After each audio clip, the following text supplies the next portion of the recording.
झारखंड में 18 जून को राज्यसभा की 2 सीटों के लिए चुनाव होने हैं। इस चुनाव को लेकर अभी से सियासत तेज हो गई है।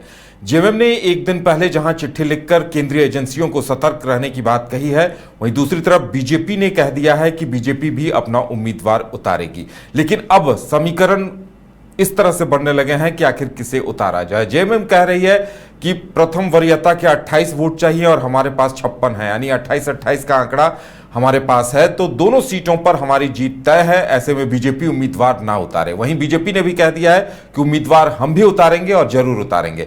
लेकिन बीजेपी के उम्मीदवार उतारने की बातों को लेकर जेएमएम ने कहा है कि हॉर्स ट्रेडिंग की संभावना है और उसे लेकर अभी से ही केंद्रीय एजेंसियों को अलर्ट रहने को कहा है। लेकिन बड़ा सवाल यह है कि आखिर जिन केंद्रीय एजेंसियों को निशाने पर लेती रही है जेएमएम और कांग्रेस, आखिर उसी केंद्रीय एजेंसी के भरोसे फिर जांच की बात क्यों कही जा रही है और क्या कुछ चल रहा है, उम्मीदवार कौन हो सकते हैं। क्योंकि जेएमएम से किसी महिला प्रत्याशी को गुरुजी की सीट पर उतारने की बात हो रही है, तो बीजेपी किसी कैडर के ही पुराने कार्यकर्ता को उम्मीदवार बनाने की बात कर रही है। मदन हमारे साथ है। मदन, क्या लग रहा है, राज्यसभा चुनाव को लेकर आरोप प्रत्यारोप का दौर शुरू हो गया है और देखिए जहां गुरुजी की सीट पर जेएमएम के ही किसी परिवार के सदस्य को लाने की बात है, अंजलि सोरेन या हेमलता सोरेन, ये सब नाम भी आ रहे हैं, वहीं बीजेपी ने कहा है कि किसी कैडर को ही उम्मीदवार बनाया जाएगा।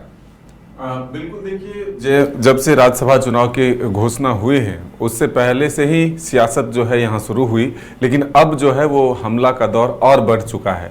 मुख्य रूप से देखें तो बीजेपी चुनाव प्रबंधन समिति की बैठक होती है और फिर यहाँ से नाम जो है केंद्रीय चुनाव समिति को भेजा जाता है।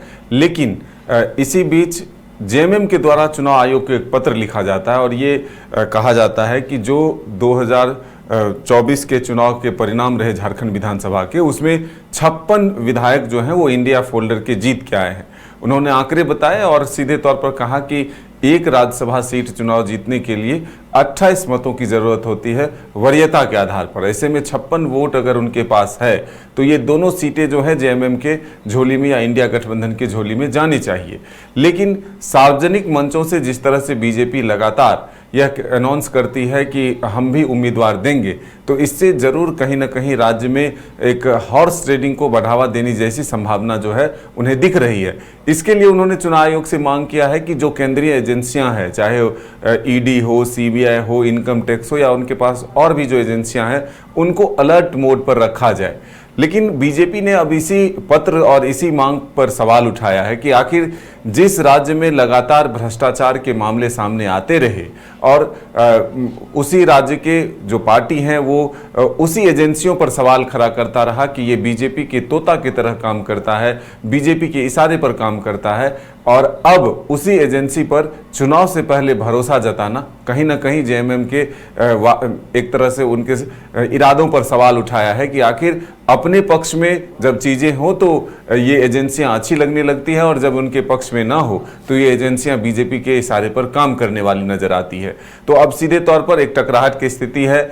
दोनों तरफ से ये कहा जा रहा है कि हम जीत के लिए जो है आंकड़े जरूर जुटाएंगे। बीजेपी ये जरूर कहती है कि हमारे पास आंकड़े अभी नहीं दिख रहे, लेकिन चुनाव एक तरह से उम्मीदवार देखकर भी लड़ा जाता है, समीकरणों को के साथ लड़ा जाता है। तो चुनाव के वक्त के पहले का समीकरण क्या कुछ होगा ये अभी नहीं कहा जा सकता, लेकिन हाँ, आंकड़े जुटाने की कोशिश हम जरूर करेंगे और चुनाव जीतने का भी दावा जरूर करेंगे। तो फिलहाल एक टकराहट की स्थिति सत्ता पक्ष और विपक्ष के बीच देखने को मिली। देखिए, प्रत्याशियों पर बहुत कुछ निर्भर करेगा। जेएमएम के लिए एक सीट तो तय है। धीरज साहू ने भी मुलाकात की है, वो भी कहीं न कहीं पर्दे के पीछे दावेदार बताए जा रहे हैं। जेएमएम और धीरज साहू के बीच देखिए उधर किसे प्रत्याशी बनाया जाता है। अब बीजेपी किसे प्रत्याशी बनाती है, क्योंकि बीजेपी को ये उम्मीद है, बीजेपी कहती भी है कि अंतरात्मा की आवाज पर झारखंड के विकास के लिए वोट दें। तो ऐसे में प्रत्याशियों का चयन भी बहुत बड़ा तुरुप का पत्ता होगा। हाँ बिल्कुल, देखिए दोनों तरफ से सबकी निगाहें इसी पर टिकी है कि आखिर